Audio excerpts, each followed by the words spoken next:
ಶ್ರೀ ಕ್ಷೇತ್ರ ರೇಣುಕಾ ಯಲ್ಲಮ್ಮನ ದೇವಸ್ಥಾನ ಹಾಗೂ ಸುತ್ತಮುತ್ತಲಿನ ಪ್ರದೇಶಗಳನ್ನು ಸಂರಕ್ಷಿಸಿ ಅಭಿವೃದ್ಧಿಗೊಳಿಸಲು ಶ್ರೀ ರೇಣುಕಾ ಯಲ್ಲಮ್ಮ ಕ್ಷೇತ್ರ ಪ್ರವಾಸೋದ್ಯಮ ಅಭಿವೃದ್ಧಿ ಮಂಡಳಿಯನ್ನು ರಚಿಸಿ ಅಧಿಸೂಚನೆ ಹೊರಡಿಸಲಾಗಿದೆ.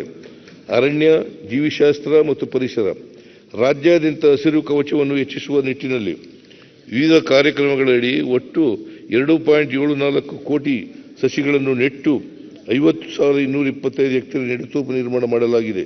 ಈ ನೆಡುತೋಪುಗಳನ್ನು ಸಿರಿ, ಚಂದನವನ, ನಗರ ಪ್ರದೇಶ, ಹಸಿರೀಕರಣ, ಹಸಿರು ಆಯವ್ಯಯ, ಔಷಧಿ ಸಸ್ಯಗಳ ನೆಡುತೋಪು, ಟ್ರೀ ಪಾರ್ಕ್, ರಸ್ತೆ ಬದುವಿನ ನೆಡುತೋಪು, ದೇವರ ಕಾಡು ಮತ್ತು ಹಸಿರು ಕರ್ನಾಟಕ ಕಾರ್ಯಕ್ರಮಗಳಡಿ ನಿರ್ಮಾಣ ಮಾಡಲಾಗಿದೆ. ಮಾನವ ವನ್ಯಜೀವಿ ಸಂಘರ್ಷ ರಾಜ್ಯ ಸರ್ಕಾರದ ಮುಂದಿರುವ ಜ್ವಲಂತ ಸವಾಲಾಗಿದೆ.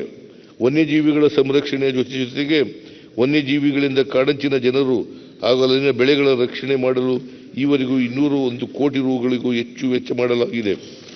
ರಾಜ್ಯದಲ್ಲಿ ಈಗಾಗಲೇ 7 ಆನೆ ಕಾರ್ಯಪಡೆಗಳು ಹಾಗೂ 2 ಚಿರತೆ ಕಾರ್ಯಪಡೆಗಳನ್ನು ರಚಿಸಲಾಗಿದ್ದು, ಈ ಕಾರ್ಯಪಡೆಗಳನ್ನು ಬಲಪಡಿಸಲು 40 ಕೋಟಿ ರೂಗಳನ್ನು ಒದಗಿಸಲಾಗಿದೆ. ಪ್ರಸಕ್ತ ವರ್ಷ ಬಂಡೀಪುರದಲ್ಲಿ ಒಂದು ಹೊಸ ಕಾರ್ಯಪಡೆಯನ್ನು ರಚಿಸಲಾಗುವುದು ಮತ್ತು ಕಾರ್ಯಪಡೆಗಳಿಗೆ ಹೆಚ್ಚುವರಿ ಮಾನವ ಸಂಪನ್ಮೂಲ ಹಾಗೂ ಅತ್ಯಾಧುನಿಕ ತಂತ್ರಜ್ಞಾನಗಳೊಂದಿಗೆ ಬಲಪಡಿಸಲು 10 ಕೋಟಿ ರೂಪಾಯಿ ಹಂಚಿಕೆ ಮಾಡಲಾಗುವುದು. ಮಾನವ ವನ್ಯಜೀವಿ ಸಂಘರ್ಷ ತಡೆಯಲು ಅಗತ್ಯವಾದ ರೈಲ್ವೆ ಬ್ಯಾರಿಕೇಡ್ ನಿರ್ಮಾಣಕ್ಕೆ ಇಂದಿನ ಆಯವ್ಯಯದಲ್ಲಿ 100 ಕೋಟಿ ರು ಒದಗಿಸಲಾಗಿತ್ತು ಮತ್ತು 78 ಕಿಲೋಮೀಟರ್ ಉದ್ದದ ರೈಲ್ವೆ ಬ್ಯಾರಿಕೇಡ್ ಅನ್ನು ನಿರ್ಮಿಸಲಾಗಿತ್ತು. ಪ್ರಸಕ್ತ ಸಾಲಿನಲ್ಲಿಯೂ ರೈಲ್ವೆ ಬ್ಯಾರಿಕೇಡ್ಗಳನ್ನು ನಿರ್ಮಿಸಲು ಪ್ರಾಮುಖ್ಯತೆ ನೀಡಲಾಗುವುದು. ಬೀದರ್ ಜಿಲ್ಲೆಯ ಹೊನ್ನಿಕೇರಿ ಮೀಸಲು ಅರಣ್ಯ ಮತ್ತು ಇತರ ವನ್ಯ ಜೀವವೈವಿಧ್ಯ ಪ್ರದೇಶಗಳಲ್ಲಿ ಪರಿಸರ ಪ್ರವಾಸೋದ್ಯಮ ಮತ್ತು ಸಂರಕ್ಷಣಾತ್ಮಕ ಕಾರ್ಯಕ್ರಮಗಳಿಗೆ 15 ಕೋಟಿ ರು ಅನುದಾನ ಒದಗಿಸಲಾಗುವುದು. ಕರ್ನಾಟಕ ರಾಜ್ಯ ಮಾಲಿನ್ಯ ನಿಯಂತ್ರಣ ಮಂಡಳಿಯ ಜಲ, ವಾಯು ಹಾಗೂ ಪರಿಸರ ಸಂರಕ್ಷಣಾ ಕಾಯ್ದೆಗಳನ್ವಯ ನೀಡುವ ಸಮ್ಮತಿ ಪತ್ರಗಳನ್ನು ಒಗ್ಗೂಡಿಸಿ ಸರಳೀಕರಣಗೊಳಿಸುವ ಮೂಲಕ ಈಸ್ ಆಫ್ ಡೂಯಿಂಗ್ ಬಿಸಿನೆಸ್ ಅನ್ನು ಉತ್ತೇಜಿಸಲಾಗುವುದು. ಕರ್ನಾಟಕ ರಾಜ್ಯ ಮಾಲಿನ್ಯ ನಿಯಂತ್ರಣ ಮಂಡಳಿಯು ಕಾರ್ಯವಿಧಾನವನ್ನು ಬಲಪಡಿಸುವ ನಿಟ್ಟಿನಲ್ಲಿ ವಿವಿಧ ಅನುಮತಿಗಳು ಮತ್ತು ಪ್ರಮಾಣ ಪತ್ರಗಳನ್ನು ನೀಡಲು ಏಕಗವಾಕ್ಷಿ ಕಾರ್ಯವಿಧಾನವನ್ನು ಸೂಚಿಸಲಾಗುವುದು. ಕರ್ನಾಟಕ ರಾಜ್ಯ ಮಾಲಿನ್ಯ ನಿಯಂತ್ರಣ ಮಂಡಳಿಯ ವತಿಯಿಂದ 17 ನದಿ ನೀರಿನ ಗುಣಮಟ್ಟ ಮಾಪನ ಕೇಂದ್ರಗಳು ಹಾಗೂ 2 ಪರಿಸರ ಪ್ರಯೋಗಾಲಯಗಳ ಸ್ಥಾಪನೆ ಮಾಡಲಾಗುವುದು. ಅಲ್ಲದೆ 9 ಪರಿಸರ ಪ್ರಯೋಗಾಲಯಗಳನ್ನು ಉನ್ನತೀಕರಿಸಲಾಗುವುದು. ಬೆಂಗಳೂರಿನ ಖಾಸಗಿ ವಸತಿ ಸಮುಚ್ಚಯಗಳಲ್ಲಿ ಸಂಸ್ಕರಿಸಿದ ನೀರನ್ನು ಮಂಡಳಿಯು ನಿಗದಿಪಡಿಸಿದ ಮಾನದಂಡಗಳ ಪ್ರಕಾರ ಮರು ಬಳಕೆ ಮಾಡಲು ಪ್ರೋತ್ಸಾಹಿಸಲಾಗುವುದು. ಕಂದಾಯ ಇಲಾಖೆಯ ಭೂಮಿ ಸರ್ವೆ ಮತ್ತು ನೋಂದಣಿ ದಾಖಲೆಗಳನ್ನು ಸ್ಕ್ಯಾನ್ ಮಾಡಿ ಗಣಕೀಕರಣಗೊಳಿಸಿ ಶಿಥಿಲಾವಸ್ಥೆಯಲ್ಲಿರುವ ದಾಖಲೆಗಳನ್ನು ಶಾಶ್ವತವಾಗಿ ಉಳಿಸಿ ನಕಲಿ ದಾಖಲೆಗಳನ್ನು ಸೃಷ್ಟಿಸಲು ಅವಕಾಶವಿರದಂತೆ ಗಣಕೀಕೃತ ದಾಖಲೆಗಳನ್ನು ನಾಗರಿಕರು ಸ್ವತಃ ಆನ್ಲೈನ್ನಲ್ಲೇ ಪಡೆದುಕೊಳ್ಳಲು ಅನುವಾಗುವಂತೆ ಭೂ ಸುರಕ್ಷಾ ಯೋಜನೆಯನ್ನು ಪ್ರಾಯೋಗಿಕವಾಗಿ ಆರಂಭಿಸಲಾಗುವುದು. ಆಕಾರ್ ಬಂದ್ ಮತ್ತು RTCಯಲ್ಲಿನ ವಿಸ್ತೀರ್ಣವನ್ನು ಹೊಂದಾಣಿಕೆ ಮಾಡುವ ಮೂಲಕ ಹಿಡುವಳಿದಾರರಿಗೆ ತ್ವರಿತ ಸೇವೆ ಒದಗಿಸಲು ಆಕಾರ್ ಬಂದ್ಗಳ ಗಣಕೀಕರಣ ಕಾರ್ಯವನ್ನು ಕೈಗೆತ್ತಿಕೊಳ್ಳಲಾಗುವುದು. ನಮ್ಮ ಸರ್ಕಾರ ಇಂದಿನ ಅವಧಿಯಲ್ಲಿ ಬಹು ಮಾಲೀಕತ್ವವುಳ್ಳ ಪಹಣಿಗಳನ್ನು ಅಳತೆಗೆ ಒಳಪಡಿಸುವ ಮೂಲಕ ಪ್ರತಿ ಹಿಡುವಳಿದಾರರಿಗೆ ಪೋಡಿ ಮಾಡಿ ಪ್ರತ್ಯೇಕ RTCಯನ್ನು ವಿತರಿಸುವ ಅಭಿಯಾನವನ್ನು ಪ್ರಾರಂಭಿಸಲಾಗಿತ್ತು. ಬಾಕಿ ಉಳಿದಿರುವ ಗ್ರಾಮಗಳನ್ನು ಜೋಡಿ ಅಭಿಯಾನ 2 ಅಡಿ ಪೂಡಿ ಮುಕ್ತ ಮಾಡಲು ಆದ್ಯತೆ ಮೇರೆಗೆ ಕ್ರಮ ವಹಿಸಲಾಗುವುದು. ದರಖಾಸ್ತು ಪೋಡಿ ಅಭಿಯಾನದಡಿ ರೈತರ ಜಮೀನಿನ ದುರಸ್ತಿ ಪ್ರಕ್ರಿಯೆಯನ್ನು ಸುಗಮಗೊಳಿಸಲು ಯಾವುದೇ ತಕರಾರು ಇಲ್ಲದೆ ಇರುವ ಜಮೀನುಗಳಿಗೆ ಸರ್ಕಾರದಿಂದ ಸ್ವಯಂ ಪ್ರೇರಿತವಾಗಿ 1 ರಿಂದ 5 ವರೆಗಿನ ದಾಖಲೆಗಳನ್ನು ಸಿದ್ಧಪಡಿಸಲಾಗುವುದು. ರಾಜ್ಯದಲ್ಲಿನ ಸುಮಾರು 30,700 ಗ್ರಾಮ ಠಾಣಾ ಪ್ರದೇಶಗಳನ್ನು ಹಂತವಾಗಿ ಡ್ರೋನ್ ಮುಖಾಂತರ ಸರ್ವೆ ಮಾಡಿಸಿ ಆಸ್ತಿ ಮತ್ತು ದಾಖಲಾತಿಗಳನ್ನು ಭೂ ಮಾಲೀಕರಿಗೆ ವಿತರಿಸುವ ಯೋಜನೆಯನ್ನು ರಾಜ್ಯಾದ್ಯಂತ ವಿಸ್ತರಿಸಲಾಗುವುದು. ಉತ್ತಮ ಆಡಳಿತ ನೀಡುವ ನಿಟ್ಟಿನಲ್ಲಿ ನೋಟಿಸು ರಹಿತ ಮ್ಯೂಟೇಷನ್, ಪೌತಿ ಖಾತೆ ಮತ್ತು ಜೇಬ್ ಸ್ಲಿಪ್ ಮುಖಾಂತರ ಅವರ ಮ್ಯೂಟೇಷನ್ಗಳನ್ನು ಹೊರತುಪಡಿಸಿ ನಿಗದಿತ ತಂತ್ರಾಂಶದಲ್ಲಿ ಸ್ವಯಂಚಾಲಿತವಾಗಿ ಅನುಮೋದನೆಯಾಗುವಂತೆ ಕ್ರಮ ವಹಿಸಲಾಗುವುದು.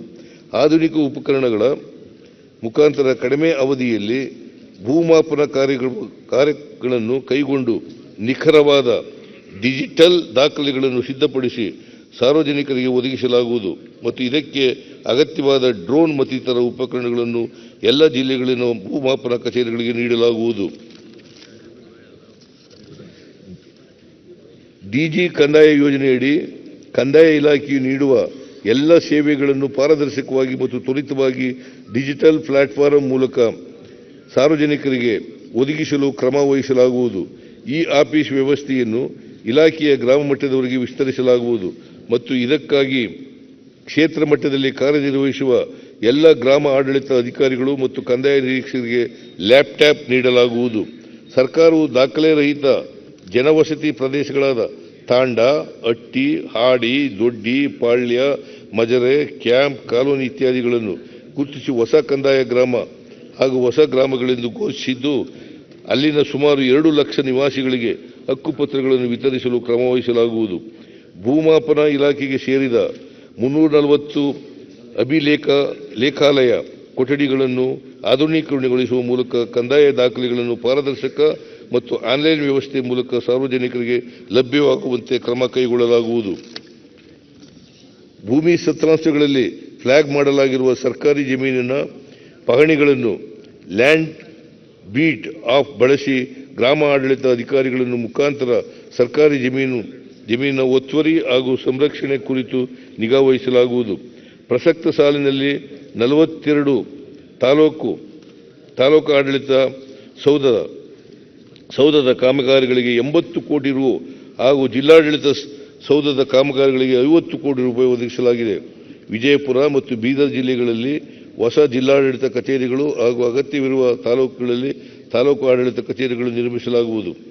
23-24ರಲ್ಲಿ ರಾಜ್ಯದ 223 ತಾಲೂಕುಗಳನ್ನು ಬರಗಾಲ ಪೀಡಿತ ಪ್ರದೇಶಗಳೆಂದು ಘೋಷಿಸಲಾಗಿದ್ದು, ಸಂಕಷ್ಟಕ್ಕೆ ಸಿಲುಕಿದ ಕರ್ನಾಟಕದ ರೈತರಿಗೆ ತುಸು ನೆಮ್ಮದಿ ನೀಡಲು NDRF ನಿಧಿಯಿಂದ 18,171 ಕೋಟಿ ರುಗಳ ಬರ ಪರಿಹಾರವನ್ನು ರಾಜ್ಯಕ್ಕೆ ನೀಡಲು ಕೋರಿ ಕೇಂದ್ರ ಸರ್ಕಾರಕ್ಕೆ 3 ಮೆಮೊರಾಂಡಗಳನ್ನು ಸಲ್ಲಿಸಿದರೂ ಸಹ ಕೇಂದ್ರ ಸರ್ಕಾರವು ಯಾವುದೇ ರೀತಿಯ ಸ್ಪಂದನೆಯನ್ನು ನೀಡಿರುವುದಿಲ್ಲ.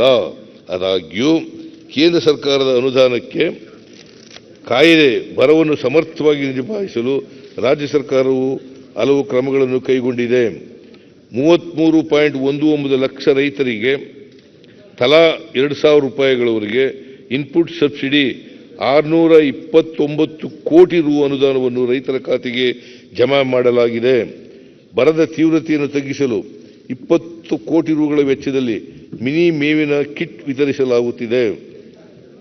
ಅಂತರ್ಜಲ ಮಟ್ಟ ವೃದ್ಧಿಸಲು ಕೃಷಿ ಭಾಗ್ಯ ಯೋಜನೆಯಡಿಯಲ್ಲಿ 200 ಕೋಟಿ ರುಗಳನ್ನು ಒದಗಿಸಲಾಗುತ್ತಿದೆ. ಸಣ್ಣ ನೀರಾವರಿ ಇಲಾಖೆಯ ಮೂಲಕ 100 ಕೋಟಿ ರುಗಳ ವೆಚ್ಚದ ಜಲ ಸಂರಕ್ಷಣೆ ಕಾಮಗಾರಿಗಳನ್ನು ಕೈಗೆತ್ತಿಕೊಳ್ಳಲಾಗಿದೆ. ಪ್ರಸಕ್ತ ಸಾಲಿನಲ್ಲಿ ರಾಜ್ಯ ವಿಪತ್ತು ಉಪಶಮನ ನಿಧಿಯಿಂದ ಒಟ್ಟು 500 ಕೋಟಿ ರುಗಳ ವೆಚ್ಚದಲ್ಲಿ ವಿವಿಧ ಬರ ಉಪಶಮನ ಕಾರ್ಯಕ್ರಮಗಳು ತೆಗೆದುಕೊಳ್ಳಲು ಕ್ರಮ ವಹಿಸಲಾಗುವುದು. 15ನೇ ಹಣಕಾಸು ಆಯೋಗವು 2011-17ರ ಅವಧಿಯಲ್ಲಿನ ವೆಚ್ಚವನ್ನು ಆಧರಿಸಿ ಪರಿಹಾರ ಮೊತ್ತ ನಿಗದಿ ಮಾಡಿರುವುದರಿಂದ ರಾಜ್ಯಕ್ಕೆ 21-26ರ ಅವಧಿಗೆ ನಿಗದಿಪಡಿಸಿರುವ SDRF ಮೊತ್ತ ಹಂಚಿಕೆಯು ಆನೆಯ ಹೊಟ್ಟೆಗೆ ಅರೆಕಾಸಿನ ಮಜ್ಜಿಗೆಯಂತೆ ಅತ್ಯಂತ ನಿರಾಶಾದಾಯಕವಾಗಿದೆ. 218ರಿಂದ ಪ್ರತಿ ವರ್ಷವೂ ರಾಜ್ಯವು ಅನುಭವಿಸಿದ ತೀವ್ರ ನೈಸರ್ಗಿಕ ವಿಪತ್ತುಗಳಿಂದ ಅಂದಾಜು 1.21 ಲಕ್ಷ ಕೋಟಿ ರುಗಳ ನಷ್ಟವುಂಟಾಗಿದೆ. ಕೇಂದ್ರ ಸರ್ಕಾರವು 2018ರಿಂದ ಇಲ್ಲಿವರೆಗೆ ಬಿಡುಗಡೆಗೊಳಿಸಿದ್ದ 9,300 ಕೋಟಿ ರುಗಳಿಗೆ ಎದುರಾಗಿ ರಾಜ್ಯ ಸರ್ಕಾರವು ತನ್ನ ಬೊಕ್ಕಸದಿಂದ ವಿವಿಧ ಇಲಾಖೆಗಳ ಮೂಲಕ 15,874 ಕೋಟಿ ರುಗಳನ್ನು ವೆಚ್ಚ ಮಾಡಿದೆ. ರಾಜ್ಯಗಳಿಗೆ NDRF ಅನುದಾನ ನಿಗದಿಪಡಿಸುವ ಸಂದರ್ಭದಲ್ಲಿ ರಾಜ್ಯ ಸರ್ಕಾರಗಳು ಪ್ರಕೃತಿ ವಿಕೋಪಗಳನ್ನು ನಿಭಾಯಿಸಲು ಎಲ್ಲ ಇಲಾಖೆಗಳ ಮೂಲಕ ವೆಚ್ಚ ಮಾಡಿರುವ ಅನುದಾನವನ್ನು ಪರಿಗಣಿಸುವುದರ ಜೊತೆಗೆ ಪ್ರಕೃತಿ ವಿಕೋಪಕ್ಕೆ ತುತ್ತಾಗುವ ಸಾಧ್ಯತೆಗಳನ್ನು ಕೂಡ ಪರಿಗಣಿಸಬೇಕೆಂದು ಕೇಂದ್ರ ಸರ್ಕಾರಕ್ಕೆ ಹಾಗೂ 16ನೇ ಹಣಕಾಸು ಆಯೋಗಕ್ಕೆ ಒತ್ತಾಯಿಸಲಾಗುವುದು. ಶಾಲಾ ಮಕ್ಕಳಿಗೆ ಹವಾಮಾನ ಬದಲಾವಣೆಯ ಪರಿಣಾಮದ ದೃಶ್ಯಗಳು ಮತ್ತು ಹವಾಮಾನ ಬದಲಾವಣೆಯ ಪರಿಹಾರಗಳು ಕುರಿತು ಅರಿವು ಮೂಡಿಸಲು ಹವಾಮಾನ ಬದಲಾವಣೆ ಅನುಭವ ಕೇಂದ್ರವನ್ನು 10 ಕೋಟಿ ರುಗಳ ವೆಚ್ಚದಲ್ಲಿ ಪ್ರಾರಂಭಿಸಲಾಗುವುದು. ನೋಂದಣಿ ಪ್ರಕ್ರಿಯೆಯಲ್ಲಿ ನಾಗರಿಕ ಸ್ನೇಹಿ ಸುಧಾರಣೆಗಳನ್ನು ತರಲು ಈ ಕೆಳಕಂಡ ಉಪಕ್ರಮಗಳನ್ನು ಜಾರಿಗೆ ತರಲು ಉದ್ದೇಶಿಸಲಾಗಿದೆ.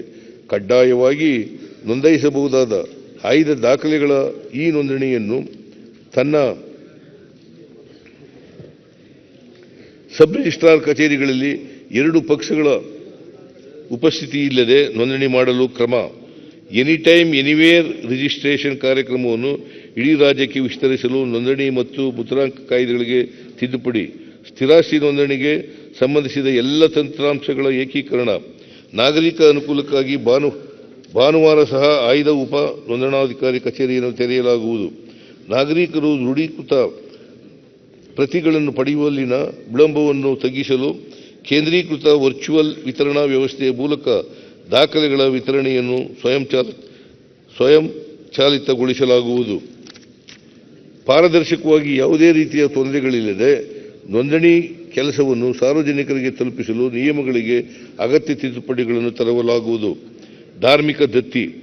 ಹೊರ ರಾಜ್ಯಗಳಲ್ಲಿನ ಪವಿತ್ರ ಪುಣ್ಯ ಕ್ಷೇತ್ರಗಳಾದ ತಿರುಮಲ, ಶ್ರೀಶೈಲ, ವಾರಣಾಸಿ ಮತ್ತು ಗುಡ್ಡಾಪುರಕ್ಕೆ ಭೇಟಿ ನೀಡುವ ಕರ್ನಾಟಕದ ಭಕ್ತಾದಿಗಳ ಅನುಕೂಲಕ್ಕಾಗಿ ಸುಸಜ್ಜಿತ ವಸತಿ ಸಂಕೀರ್ಣಗಳನ್ನು ನಿರ್ಮಿಸಲಾಗುತ್ತಿದೆ. ತಿರುಮಲದಲ್ಲಿ 200 ಕೋಟಿ ರುಗಳ ಕಾಮಗಾರಿ ಅಂತಿಮ ಹಂತದಲ್ಲಿದೆ. ಶ್ರೀಶೈಲದಲ್ಲಿ 85 ಕೋಟಿ ರು ವೆಚ್ಚದಲ್ಲಿ ಮತ್ತು ಗುಡ್ಡಾಪುರದಲ್ಲಿ 11 ಕೋಟಿ ರು ವೆಚ್ಚದ ಕಾಮಗಾರಿಗಳು ಪ್ರಗತಿಯಲ್ಲಿವೆ. ಪ್ರಸಕ್ತ ಸಾಲಿನಲ್ಲಿ ವಾರಣಾಸಿಯಲ್ಲಿ 5 ಕೋಟಿ ರು ವೆಚ್ಚದಲ್ಲಿ ಕಾಮಗಾರಿಗಳನ್ನು ಕೈಗೆತ್ತಿಕೊಳ್ಳಲಾಗುವುದು. ಮಂತ್ರಾಲಯಕ್ಕೆ ಸಂಪರ್ಕ ಕಲ್ಪಿಸಲು ರಾಯಚೂರಿನ ಚಿಕ್ಕ ಮಂಚಾಲಿ ಗ್ರಾಮದ ಬಳಿ ಬ್ರಿಡ್ಜ್ ಕಮ್ ಬ್ಯಾರೇಜ್ ಅನ್ನು ಲೋಕೋಪಯೋಗಿ ಇಲಾಖೆ ವತಿಯಿಂದ 158 ಕೋಟಿ ರು ವೆಚ್ಚದಲ್ಲಿ ಕೈಗೆತ್ತಿಕೊಳ್ಳಲಾಗುವುದು. ಬೆಂಗಳೂರು ಗ್ರಾಮಾಂತರ ಜಿಲ್ಲೆಯ ಶ್ರೀ ಘಾಟಿ ಸುಬ್ರಹ್ಮಣ್ಯ ಸ್ವಾಮಿ ದೇವಾಲಯ ಹಾಗೂ ಕೊಪ್ಪಳ ಜಿಲ್ಲೆಯ ಹುಲಿಗೆಮ್ಮ ದೇವಾಲಯದ ಅಭಿವೃದ್ಧಿಗಾಗಿ ಪ್ರತ್ಯೇಕ ಪ್ರಾಧಿಕಾರಗಳನ್ನು ರಚಿಸಲಾಗುವುದು.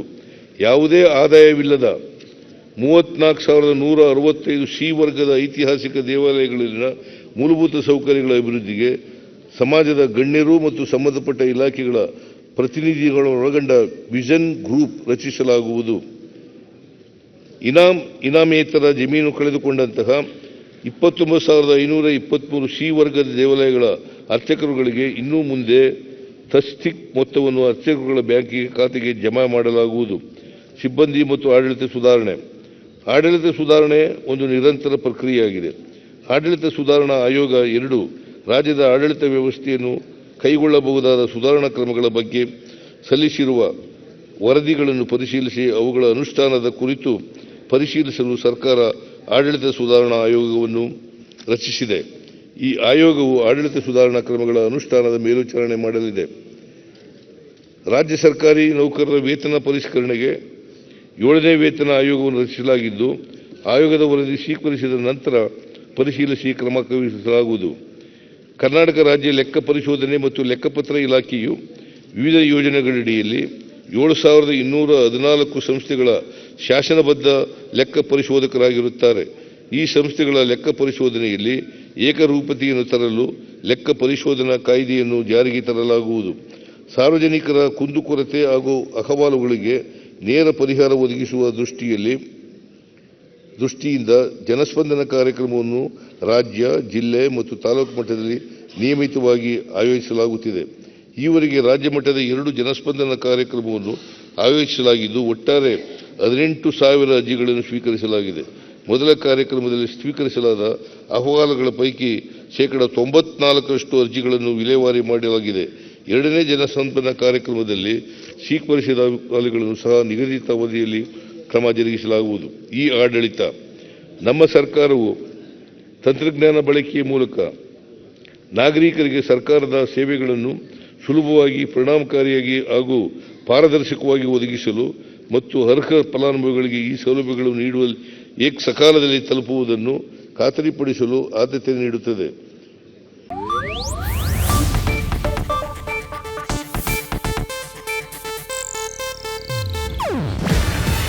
ಇದು ಏಷ್ಯಾನೆಟ್ ನ್ಯೂಸ್ ನೆಟ್ವರ್ಕ್ ಪ್ರಸ್ತುತಿ. ನೀವು ನೋಡ್ತಿದ್ದೀರಾ ಏಷ್ಯಾನೆಟ್ ಸುವರ್ಣ ನ್ಯೂಸ್.